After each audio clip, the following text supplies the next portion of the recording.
सोचो अगर आप दुनिया के आखिरी इंसान बचो और अचानक आपके सामने एक लड़की आ जाए तो आप क्या करोगे? खुश होगे? पर फिलिप की किस्मत में खुशी नहीं, कुछ और ही लिखा था।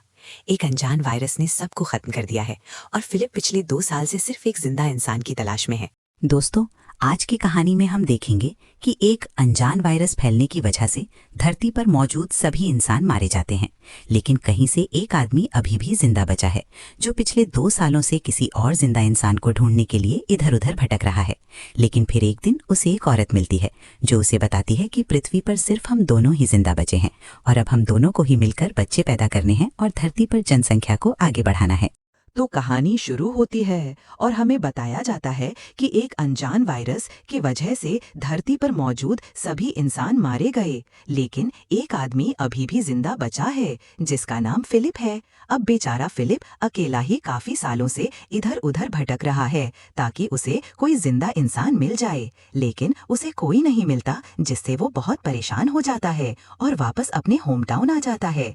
जिस बीच उसे एक साइन बोर्ड दिखता है तो वो उस पर लिख देता है कि एक इंसान अभी भी जिंदा है। आगे वो अपने घर पहुंचता है और सोचता है कि मैं इस घटिया घर में क्यों रहूं, जबकि मेरे टाउन में बहुत बड़े बड़े रईसों के घर हैं। जिसके बाद वो टाउन के सबसे अमीर आदमी के घर पर रहने के लिए चला जाता है, जिसमें वो बड़े बड़े म्यूजियम से चुराई हुई पेंटिंग्स को टांग देता है, जिन सब की कीमत अरबों डॉलर्स में थी। लेकिन जब फिलिप का इससे भी मन नहीं भरा तो वो वहाँ पर इजिप्ट की मम्मी का ताबूत उठा लाया और एक डायनासोर का सर भी उठा लाया, जिसको वो अपनी डाइनिंग टेबल पर सजाता है। फिर रात को सोने से पहले वो ऊपर वाले से बार बार हस्तमैथुन करने के लिए माफी मांगता है, जो वो पिछले 2 सालों से कर रहा था। फिर अगली सुबह वो टॉयलेट जाता है, लेकिन उसमें पानी नहीं आ रहा था, तो वो अपना पिछवाड़ा धोने के लिए बहुत सारी बिस्लेरी की बोतल उठा लाता है। फिर पेट खाली करने के बाद उसे भूख लगी थी तो वो एक सुपरमार्केट में जाता है, जिसके दरवाजे को खोलने की बजाय वो उसे बंदूक से उड़ा देता है। फिर अंदर आकर वो अपने लिए बहुत सारा खाना लेता है, लेकिन तभी उसकी नजर वहाँ रखी गंदी मैगजीन्स पर जाती है,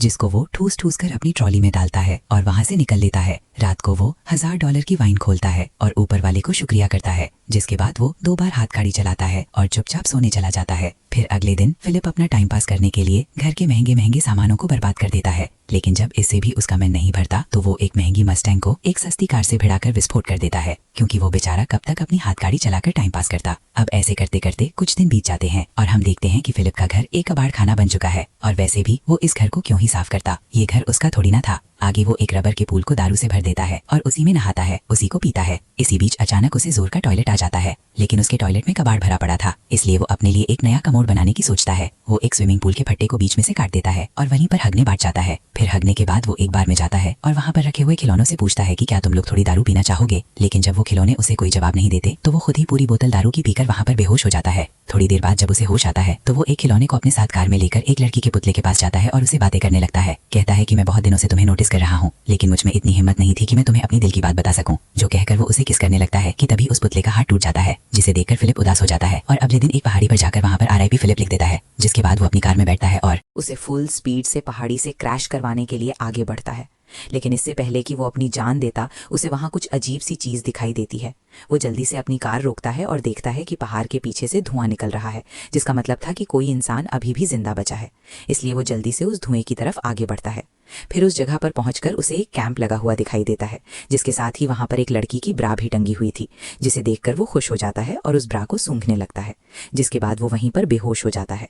थोड़ी देर बाद जब उसे होश आता है तो वो खुद को एक खूबसूरत लड़की की गोद में लेटा हुआ पाता है, जो उसे कहती है कि मुझे तो यकीन ही नहीं हो रहा कि तुमने मुझे ढूंढ लिया, जो कहकर वो उसे किस करने लगती है। पर तभी फिर से उसकी आंख खुलती है और वो देखता है कि एक लड़की उसे CPR दे रही थी, और वो दिखने में बिल्कुल भी खूबसूरत नहीं थी, इसलिए वो उससे डरकर दूर हट जाता है। वो उससे पूछता है कि वो खूबसूरत लड़की कहाँ गई, जिस पर वो लड़की, जिसका नाम कैरल होता है, कहती है कि तुम बेहोश हो गए थे और तुमने अपने कच्चे में सुसु भी कर दिया था, इसलिए मैं तुम्हें CPR दे रही थी।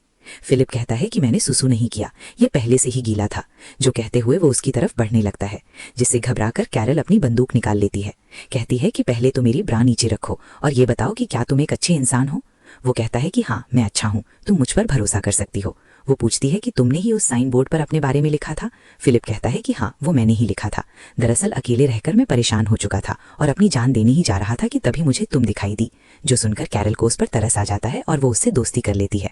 आगे वो दोनों साथ में बैठकर कॉफी पीने लगते हैं, जहां पर हम फिलिप को देखते हैं जो बिल्कुल भी खुश नहीं था, क्योंकि वो अपने लिए हमेशा से एक खूबसूरत लड़की चाहता था। लेकिन उसे क्या मिला? ये जंग लगा कबाड़। जिसके बाद वो कैरल को अपना घर दिखाने ले जाता है, लेकिन तभी रास्ते में कैरल उसे एक स्टॉप साइन पर रुकने के लिए कहती है, जिसके बाद वो दोनों दाईं बाईं देखकर चेक करते हैं कि कहीं कोई सड़क तो क्रॉस नहीं कर रहा। आगे घर आकर फिलिप कैरल को अपना टॉयलेट वाला पूल दिखाता है, फिर कचरे वाला पूल दिखाता है और फिर दारू वाला पूल दिखाता है। फिर अंदर आकर कैरल को वहां बहुत सारे मैगजीन के ढेर पड़े हुए दिखते हैं, तो वो उससे पूछती है कि ये सब क्या है। फिलिप कहता है कि ये मेरी हाथ गाड़ी चलाने के लिए गंदी मैगजीन्स हैं। जो सुनकर कैरल हंसने लगती है और कहती है कि मैं तुम्हें जज तो नहीं करना चाहती, पर तुम मुझे बहुत बड़े ठरकी लगते हो। जो सुनकर फिलिप को बहुत बुरा लगता है और वो उसे वहीं पर छोड़ आता है जहां से वो उसे उठाकर लाया था। फिर अगली सुबह जब उसकी नींद खुलती है तो वो देखता है कि कैरल फिर से वहां पर आ गई है और उसके घर का कचरा साफ कर रही है। फिलिप कहता है कि आगे से जब तुम मेरे घर का कचरा साफ करने आओ तो मुझे बता कर आना। जो सुनकर कैरल को गुस्सा आ जाता है और वो फिर से वहां पर उस कचरे को फैला देती है। फिलिप उसे रोकने की कोशिश करता है तो वो कहती है कि हमें इसे साफ करने के लिए क्लीनर चाहिए, जिसको लेने के लिए वो दोनों सुपरमार्केट पहुंच जाते हैं। तभी फिलिप अपनी कार को हैंडीकैप लोगों की पार्किंग में खड़ी कर देता है, तो कैरल उसे कहती है कि ये जगह हैंडीकैप लोगों की है, तुम अपनी कार कहीं और खड़ी करो। जो सुनकर फिलिप को गुस्सा आ जाता है और वो कहता है कि कहीं तुम पागल वागल तो नहीं हो, इस दुनिया में हम दोनों के अलावा कोई और है ही नहीं, तो यहाँ पर हैंडीकैप इंसान कहाँ से आएगा। कैरल कहती है कि जो भी हो, पर तुम अपनी कार को कहीं और पार्क करो। अब फिलिप का दिमाग घूम चुका था, तो वो अपनी कार को सीधा सुपरमार्केट के अंदर घुसा देता है। फिर रात को वो अपने खिलौने दोस्तों से बात करने बार में जाता है और उन्हें बताता है कि अब मैं इस दुनिया का आखिरी इंसान नहीं रहा। मुझे लगा था कि मुझे एक खूबसूरत लड़की मिलेगी जिसके साथ मैं रोज मजे करूंगा, लेकिन मुझे क्या मिला? ये सड़ा हुआ करेला कैरल। फिर अगली सुबह जब वो बियर से कुल्ले कर रहा था, तभी वो देखता है कि कैरल अपना सामान पैक करके वहीं पर रहने आ रही है। जो देखकर वो हुआ उसके पास आता है और कहता है कि तुम्हें पता है ना ये दुनिया कितनी बड़ी है, तो तुम्हें रहने के लिए मेरे घर का बगल वाला घर ही मिला था। कैरल कहती है कि तुम्हें इससे क्या प्रॉब्लम है, क्या तुम्हें डर लग रहा है कि मैं तुम्हें गंदी गंदी हरकतें करते देख लूंगी।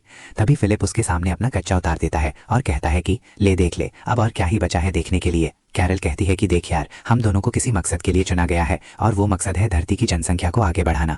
फिलिप कहता है कि देखो, मैं तुम्हारी इंसल्ट तो नहीं कर रहा, लेकिन मैं तुम्हारे साथ सुहागरात मनाने में बिल्कुल भी इंटरेस्टेड नहीं हूँ, चाहे तुम इस धरती की आखिरी औरत ही क्यों ना बची हो। जो कहकर वो वहां से चला जाता है और अपने टट्टी वाले पूल पर बैठकर हगने लगता है। पर तभी कैरल वहां पर आती है और कहती है कि क्या तुम अंदर जाकर नहीं हग सकते। वो कहता है कि नहीं, क्योंकि अंदर पानी नहीं है। कैरल कहती है कि देखो यार, हमें इंसानों की तरह जीना होगा, तभी हम आगे जाकर अपने बच्चों को एक बेहतर जिंदगी दे पाएंगे। वो कहता है कि पागल की बच्ची, तुझे समझ नहीं आता कि मैं तेरे साथ बच्चे पैदा नहीं करना चाहता। वो कहती है कि ठीक है, लेकिन मुझे खाने के लिए फ्रेश फ्रूट्स और वेजिटेबल्स चाहिए, क्या तुम्हें नहीं चाहिए वो। फिलिप कहता है कि मुझे इससे कोई फर्क नहीं पड़ता। तभी कैरल अपनी पॉकेट में से एक टमाटर निकालती है और उसे चिढ़ाते हुए खाने लगती है।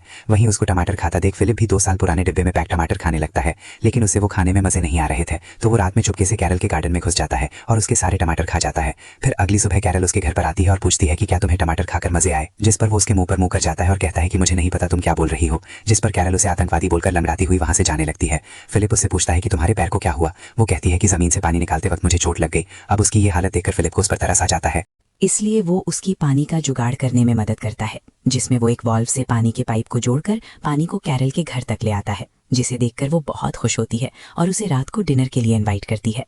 फिर रात में डिनर के दौरान कैरल फिलिप को बताती है कि तुम्हारे औजार को देखकर मुझे पूरा यकीन हो चुका है कि ऊपर वाले ने हमें धरती पर जनसंख्या को आगे बढ़ाने के लिए मिलवाया है। फिलिप कहता है कि ठीक है, अगर तुम इतना ही जोर दे रही हो तो आज रात को हम कर ही लेते हैं। कैरल कहती है कि नहीं, मैं तुम्हारे साथ तब तक सुहागरात नहीं मनाऊंगी जब तक तुम मुझसे शादी नहीं कर लेते। जो सुनकर वो हंसने लगता है और कहता है कि तुम मजाक अच्छा कर लेती हो। वो कहती है कि नहीं, मैं मजाक नहीं कर रही, क्या तुम ये चाहते हो कि इस धरती पर पैदा होने वाला पहला बच्चा नाजायज हो। फिलिप कहता है कि तुम ये शादी क्यों करना चाहती हो जबकि इस चीज का कोई मतलब नहीं है। वो कहती है लेकिन मेरे लिए मतलब है, अगर दुनिया खत्म हो गई है तो इसका मतलब ये नहीं कि हम अपने रीति रिवाज भूल जाएं। अब फिलिप को किसी भी हाल में उसके साथ इंटीमेट होना ही था, इसलिए वो उसके साथ शादी करने के लिए मान जाता है। कैरल कहती है कि पहले तो मुझे अच्छे से कहो, अपने घुटनों पर बैठकर, जिस पर फिलिप अपने घुटनों पर बैठकर उसे प्रपोज करता है और कैरल उसे हाँ बोल देती है। लेकिन उसकी हाँ सुनकर फिलिप को बिल्कुल भी खुशी नहीं होती, तो वो डिनर को आधे में ही छोड़कर वहां से घर चला जाता है, जिसके पीछे पीछे कैरल उसके लिए खाना लेकर आती है।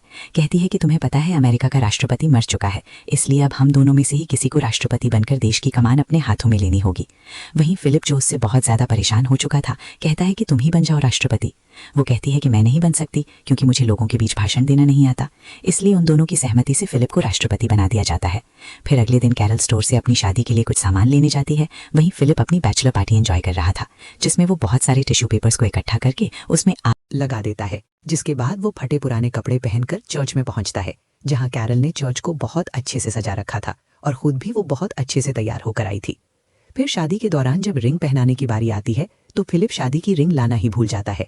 दरअसल वो ये शादी करने में बिल्कुल भी इंटरेस्टेड नहीं था, जो देखकर कैरल गुस्सा हो जाती है और शादी को बीच में ही छोड़कर वहां से चली जाती है। तभी फिलिप उसके पीछे पीछे उसके घर पहुंचता है और उसे दरवाजा खोलने के लिए कहता है, लेकिन जब वो दरवाजा नहीं खोलती तो वो उसके दरवाजे को तोड़ देता है। फिर अंदर आकर वो देखता है कि कैरल ने अपने घर को बहुत सुंदर सजा रखा था, क्योंकि वो अपनी शादी को लेकर बहुत ज्यादा एक्साइटेड थी। जिसके बाद वो कैरल को देखता है जो सड़ी हुई शक्ल लेकर एक कमरे में बैठी हुई थी। फिलिप उससे माफी मांगता है और कहता है कि मैं सच में रिंग के बारे में भूल गया था, अगर मुझे याद रहता तो मैं पक्का लेकर आता। वहीं कैरल भी उसे माफ कर देती है। जिसके बाद वो दोनों अंगूठी लेने के लिए एक ज्वेलरी शॉप में जाते हैं, जहां से वो बहुत सारी अंगूठियां उठा लेते हैं, जिनको एक एक करके फिलिप कैरल की उंगलियों में पहना देता है और उससे शादी कर लेता है। फिर रात को जब सुहागरात मनाने की बारी आती है तो कैरल उसके साथ इंटीमेट होने की बजाय रात भर उससे बातें करती रहती है। फिर अगले दिन से कैरल भी फिलिप के साथ वो सभी चीजें करती है जिसको करने में फिलिप को बहुत मजे आते थे। जिसके बाद वो कैरल को अपनी एक्स गर्लफ्रेंड से भी मिलवाता है, जिसको देखकर कैरल को उससे जलन होने लगती है तो वो उसे उठाकर बाहर फेंक देती है। फिर खूब मौज मस्ती करके जब वो दोनों घर की ओर जा रहे थे तभी चौराहे पर उनकी कार एक लिमोजीन से टकरा जाती है।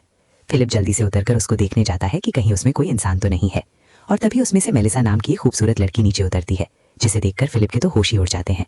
वहीं कैरल भी मेलिसा को देखकर बहुत खुश होती है और फिर वो तीनों उसकी कार से फिलिप के घर पर जाने लगते हैं। क्या अपना फिलिप मेलिसा के साथ सुहागरात मना पाएगा? ये सब देखेंगे हम अगले वीडियो। अगर कहानी पसंद आई तो लाइक करें, अगले पार्ट के लिए सब्सक्राइब करें। आपकी क्या राय है कमेंट में बताएं।